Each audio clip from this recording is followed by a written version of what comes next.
8h08, c'est Fun Radio. Est-ce que ça vous parle, ça? Bien sûr. Évidemment. Non. Si t'es jeune parent aujourd'hui, c'est impossible que ça ne te parle pas. C'est vraiment le dessin animé phénomène du moment. Bah, même si t'es pas parent, regarde, Ouais, Maureen est moi, en je train de connais. le chanter. Tu regardes Maureen Miraculous? J'ai regardé, ouais. Miraculous, c'est un réalisateur français. C'est assez dingue. C'est la série qui cartonne le plus dans le monde. Et c'est un réalisateur français. Je crois qu'il y a la nouvelle saison qui arrive. La 4, la Ouais. deuxième Sur TF1. partie de la 4, ouais. Comment on fait en France pour faire des dessins animés qui cartonnent? Et comment on fait pour écrire un dessin animé? Comment on a l'idée du scénario?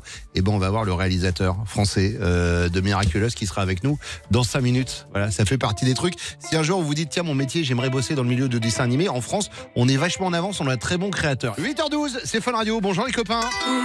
Dès votre réveil, Je trouve ça super.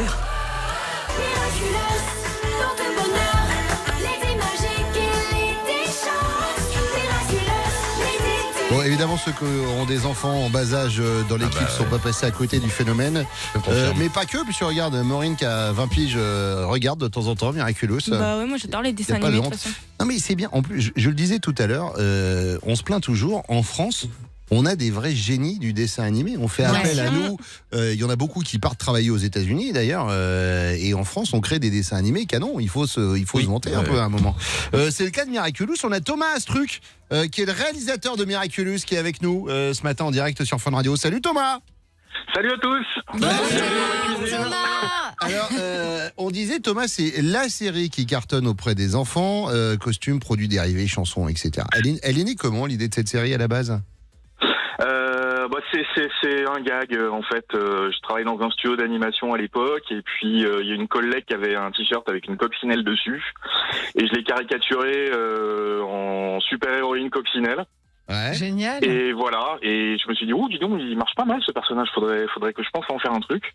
Et puis voilà, j'ai commencé à travailler dessus, et c'est comme ça que c'est venu. Donc elle aurait pas mis ce t-shirt-là ce jour-là, il y aurait pas eu de Miraculous. C'est énorme. Comme quoi, ça tient à rien l'histoire. Donc alors l'histoire en fait c'est Marinette et Adrien qui se transforment en super-héros et qui deviennent Ladybug et Chat Noir. Alors bon moi mon porte-monnaie ne te remercie pas parce que j'ai 2 enfants de 4 et 7 ans. Pareil. Et forcément il y a les déguisements à la maison. À Noël qu'est-ce qu'on a demandé au Père Noël? Les figurines, puis tout ce qui va avec. Et alors je suis passée à la grande récré il y a 2 jours. En fait j'ai l'impression que même ça s'est agrandi en termes de produits dérivés. Bien sûr. Peut-être parce que la deuxième partie de la 4e saison arrive, ça ne s'arrête plus. On est d'accord, hein? Ouais,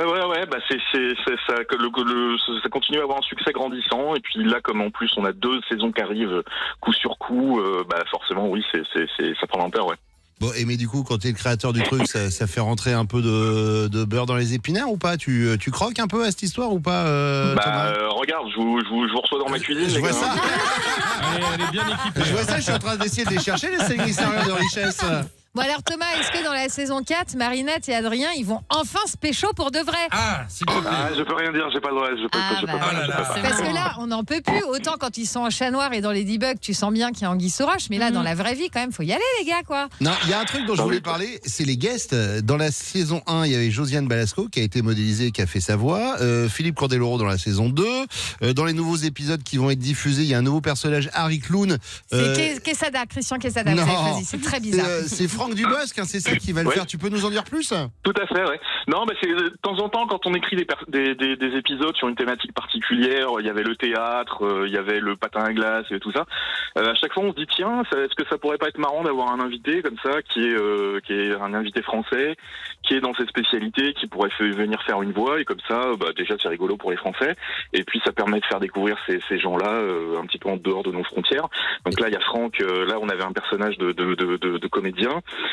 Donc Franck a bien voulu venir faire son personnage à l'écran. Et bientôt, on aura un épisode sur le foot et on aura Didier Roustan qui sera aussi notre invité. Ah, trop bien. Et dès que t'as un épisode sur la radio, tu sais à quelle porte frapper. Oui. Ouais, voilà. Bien sûr. Pourquoi pas? Je te fais ça gratos. Ah non, t'es fou. Je Et dis pas Thomas, ça à tout le monde. Et Thomas, justement, à quand le long métrage en France? Ouais. À quand le version 1h30? Parce qu'il y a de quoi faire.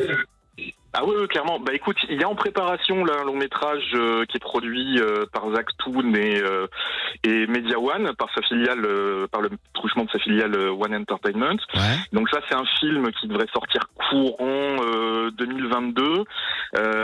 Voilà, c'est pas tant une continuité de la série que une nouvelle vision que voulait apporter le producteur Jérémy Zag.